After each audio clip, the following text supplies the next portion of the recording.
ఇదే విషయంపై స్పందించడానికి విశాఖ జిల్లా వైసీపీ అధ్యక్షులు కేకే రాజు గారు అందుబాటులో ఉన్నారు. నమస్తే అండి. ఈరోజు స్టీల్ ప్లాంట్ లో జరిగిన దుర్ఘటన అనేది చాలా దురదృష్టకరం. ఈ యాక్సిడెంట్ జరగడానికి ప్రధాన కారణం స్టీల్ ప్లాంట్ లో భద్రత సేఫ్టీ మెజర్స్ పాటించకపోవడం వల్ల, యజమాని నిర్లక్ష్యం వల్ల, అంతేకాకుండా మ్యాన్ పవర్ తగ్గించి ఈ రోజు ఏదైతే మిషన్ దగ్గర యాక్సిడెంట్ జరిగిందో ఆ మిషన్ దగ్గర గతంలో 30 నుంచి 35 మంది వర్కర్స్ పనిచేశారు. ఈ రోజు అక్కడ పనిచేస్తుంది పని ఒత్తిడి చేసి 14 మంది మాత్రమే పనిచేస్తున్నారు.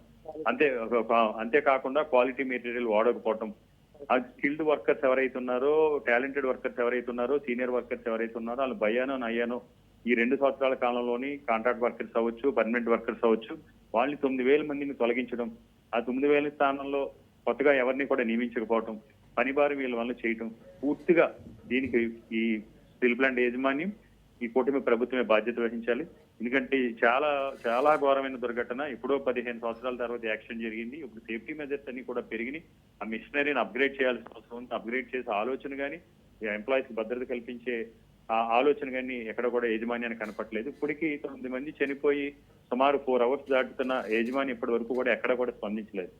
దిక్కు ముక్కు లేని విధంగా శవాల్ని, ఏ శవం ఎవరిదో కూడా, ఏ శవం దగ్గర బాధితులు కుటుంబ సభ్యులు ఏడుస్తున్నారో కూడా తెలియని విధంగా వాళ్ళందరినీ కూడా అక్కడ వదిలేసినట్టు చేసింది. కేవలం ఇక్కడ కనపడుతుంది ఏంటంటే ఏదో పోలీసులు అడ్డం పెట్టుకుని పోలీస్ జీలంతో కేజీహెచ్ మార్చురీకి తరలించాలని చూస్తున్నారు తప్ప ఏం జరిగింది, మీకు ఏం నష్టపరిహారం ఇస్తాం, ఏ విధంగా కుటుంబ సభ్యులను ఆదుకుంటాం అని మానవతా దృక్పథంతో కూడా ఇక్కడ ఆలోచించే పరిస్థితుల్లో ఇది చాలా దురదృష్టకరం. మాకు డిమాండ్ ఒకటే, ఆ కుటుంబ సభ్యులకి తక్షణం సమాధానం చెప్పాలి, ఏం కాంపన్సేషన్ ఇస్తారు, ఏ విధంగా వారికి రేపొద్దున భద్రత కల్పిస్తారని చెప్పాలని డిమాండ్ చేస్తున్నాం.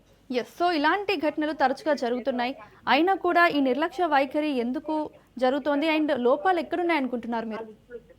ఇది ఎక్కడ అంటే ఈ స్టీల్ ప్లాంట్ యజమాని ప్రస్తుతం ఏ విధంగా పనిచేస్తుందంటే, ఇక్కడ ఎక్కడైనా సరే ఒక ఎంప్లాయీ ఎక్కడైనా కూలికి చేర్చుకున్నా సరే పొద్దున్న సాయం దాకా పనిచేసి ఇంతని కూలి నిర్ణయించడం జరిగింది. ఇక్కడ దౌర్భాగ్య పరిస్థితులు ఏంటంటే ఎంప్లాయీ వచ్చిన తర్వాత ప్రొడక్షన్ వస్తే ప్రొడక్షన్ లో వచ్చిన ఆదాయాన్ని బట్టి వీళ్ళకి ఈవేళ ప్రొడక్షన్ బేస్డ్ శాలరీస్ పెట్టడం జరుగుతుంది. ఇది చాలా దురదృష్టకరం. ఈ సందర్భంలో సేఫ్టీ మెజర్స్ పాటించరు, ఎంప్లాయీస్ విపరీతమైన ఒత్తిడి ఉంటుంది.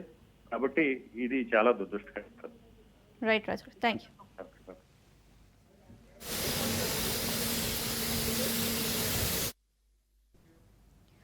విశాఖ ఉక్కు ఆంధ్రుల హక్కు, ఈ నినాదం వింటేనే ప్రతి తెలుగోడి నరనరాల్లో రక్తం ఉరకలేస్తుంది.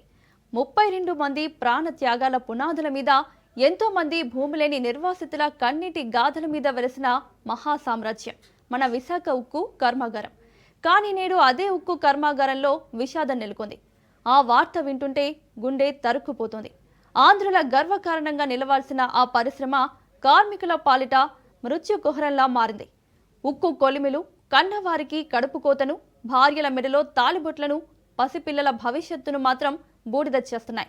ఉదయం ఇంటి నుంచి డ్యూటీకి వెళ్తూ సాయంత్రం రాగానే పిల్లలకి బట్టలు కొందామను అమ్మ, నీకు టాబ్లెట్స్ తెస్తానని చెప్పి వెళ్ళిన కొడుకు సాయంత్రానికి కాలిపోయిన శవమై గుర్తుపట్టలేని బొగ్గు ముద్దలా ఇంటికి వస్తుంటే ఆ కన్న తల్లి గుండె ఏమవ్వాలి?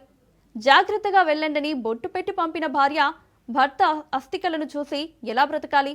విశాఖ స్టీల్ ప్లాంట్ కొలిమిలో కరుగుతున్నది కేవలం ఇనుము మాత్రమే కాదు, ఆ ఇనుమును నమ్ముకున్న పేద కార్మికుల రక్త మాంసాలు.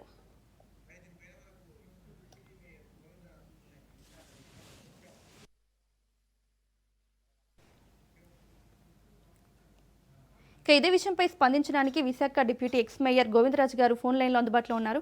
నమస్తే అండి గోవిందరాజు గారు. ఈ రోజు విశాఖ స్టీల్ ప్లాంట్ లో అగ్ని ప్రమాదం జరిగింది. సో ఈ ప్రమాదంలో 10 మంది మృతి చెందారు. సో వీళ్ళ మృతికి కారణాలేంటి? ఈ ఘటన ఎందుకు ఈ విధంగా తరచుగా జరుగుతున్నాయి? సో మీరేమంటారు దీనిపైన? నమస్తే అండి. ఇంతవరకు స్టీల్ ప్లాంట్ లో జరిగినటువంటి ఎప్పుడు కూడా యాక్సిడెంట్లు జరిగినప్పుడు కూడా ఇంత పెద్ద భారీ ప్రమాదం ఎప్పుడు జరగలేదు. ఈసారి మాత్రం అక్కడున్నటువంటి ప్రాబ్లం ఏంటనేది ఆల్రెడీ ప్రభుత్వం దర్యాప్తు జరుపుతా ఉంది. అలాగే అక్కడున్నటువంటి ఏవైతే కొంచెం మెయింటెనెన్స్ తగ్గింది అనేది వినికిడిగా వస్తుంది కాబట్టి అదంతా కూడా ఒకసారి క్లియర్ అయిన తర్వాతనే ఈ ప్రమాదం ఎలా జరిగిందని తెలుస్తుంది అని చెప్పేసి మీకు తెలియజేస్తాను. సో లోపాలు ఎక్కడున్నాయి అంటారు? ఇలాంటి ఘటనలు పునరావృతం అవుతున్నాయి ప్రతిసారి. అదే మేడం గారు, ఇంత ముందు ఎప్పుడు కూడా ఇంత పెద్ద ప్రమాదం జరగలేదు. ఈసారి జరిగినటువంటి ప్రమాదంలో ఇప్పుడు దాదాపు 8 నుంచి 10 మంది వరకు మృతి చెందడం, అలాగే చాలా మందికి 30% 90% లో ఫుల్ గా బర్న్ అవడం చాలా ప్రమాదకరంగా జరిగింది. ఆ విషయం మేము క్షతగాత్రను కూడా మేము వెళ్ళి పరిశీలించడం జరిగింది. ఆ డాక్టర్తో కూడా మాట్లాడడం జరిగింది.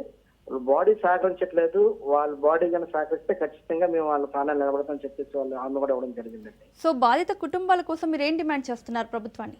ఖచ్చితంగా ఎవరైతే ఉన్నటువంటి క్షతగాత్రులు కావచ్చు, అలాగే అక్కడ ఉన్నటువంటి చనిపోయినటువంటి వాళ్ళు కూడా ఖచ్చితంగా కూటమి ప్రభుత్వం నుంచి ఖచ్చితంగా సహకారం అందించడం జరుగుతుందని చెప్పి తెలియజేస్తాం. ఓకే, థ్యాంక్ యూ అండి. ఓకే.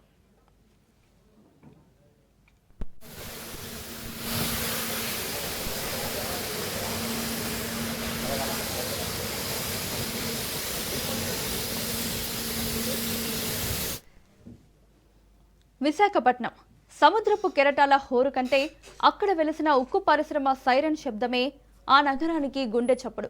ఆ సైరన్ వినపడిన ప్రతిసారి కార్మికుల గుండెలు లయ తప్పుతున్నాయి.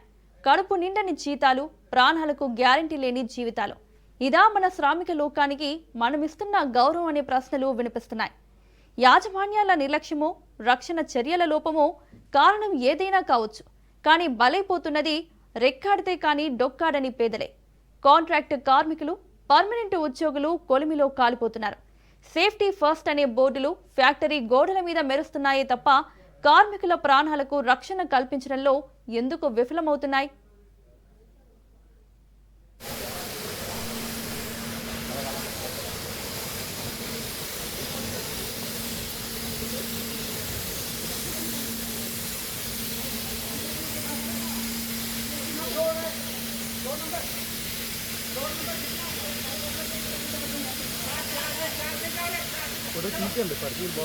అదే ఓకే.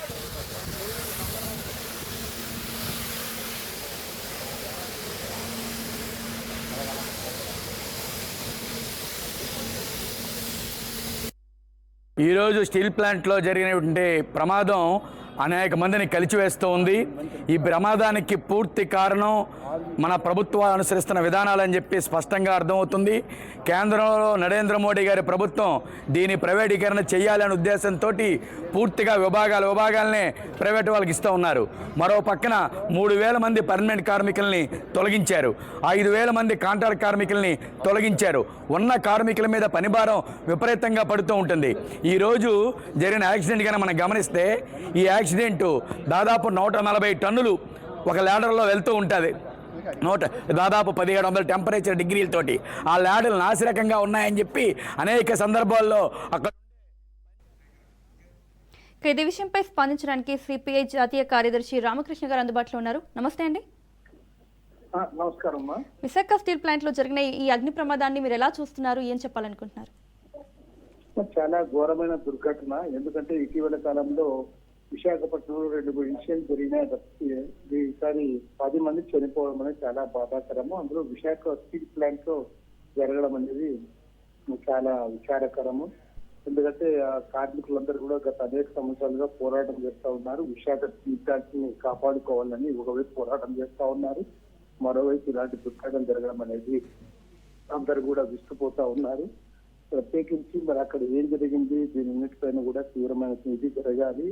లోతుగా మొత్తం వివరాలను కూడా సేకరించాల్సిన బాధ్యత కూడా ప్రభుత్వం పైన ఉంది. ప్రభుత్వం ఆ దిశగా అడుగులు వేయాలని కోరుతా ఉన్నాం. అదేవిధంగా ఎవరైతే చనిపోయారో వారి కుటుంబాలకంటే ఒక్కొక్కరికి ₹1 కోటి ఎక్స్‌గ్రేషియా ఇవ్వాలని చెప్పి కూడా ఇప్పే తరఫున డిమాండ్ చేస్తా ఉన్నాం. అన్నిటికంటే ముఖ్యంగా ఇటీవల విశాఖపట్నం ప్రాంతంలో పలు ఫ్యాక్టరీల్లో కూడా ఇలాంటి దుర్ఘటనలు జరుగుతూ ఉన్నాయి. జరిగినప్పుడు ఏదో ప్రభుత్వం స్పందిస్తూ ఉంది తప్పితే మళ్ళీ వాటిని పునరావృతం కాకుండా చేయడానికి సరైన చర్యలు చేపట్టడం లేదు. దాని పర్యవసానంగానే ఇవాళ పదే అక్కడ జరుగుతూ ఉన్నాయి. కాబట్టి ప్రభుత్వం వీటిని సీరియస్ గా తీసుకోవాలని కోరుతా ఉన్నాం. ఎందుకంటే కార్మికుల ఈ ఘటనలు తరచుగా జరుగుతున్నాయి. సో ఇవి పునరావృతం ఎందుకు అవుతున్నాయి? సో లోపాలు ఎక్కడున్నాయి అనుకుంటున్నారు మీరు?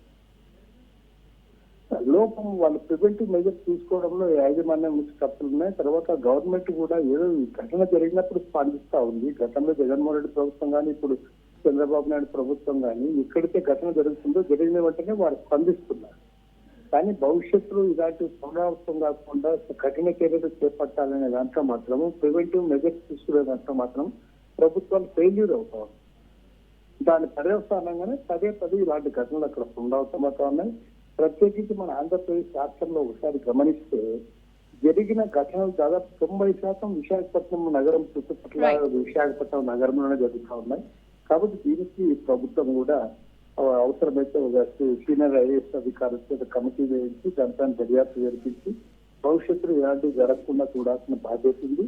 అదేవిధంగా ఇవాళ అక్కడ చనిపోయిన వారి కుటుంబాలను ఆదుకోవడానికి ప్రభుత్వం వెంటనే కదిలి పనిచేయాలని కూడా కోరుతుంది. థ్యాంక్ యూ రామకృష్ణ గారు.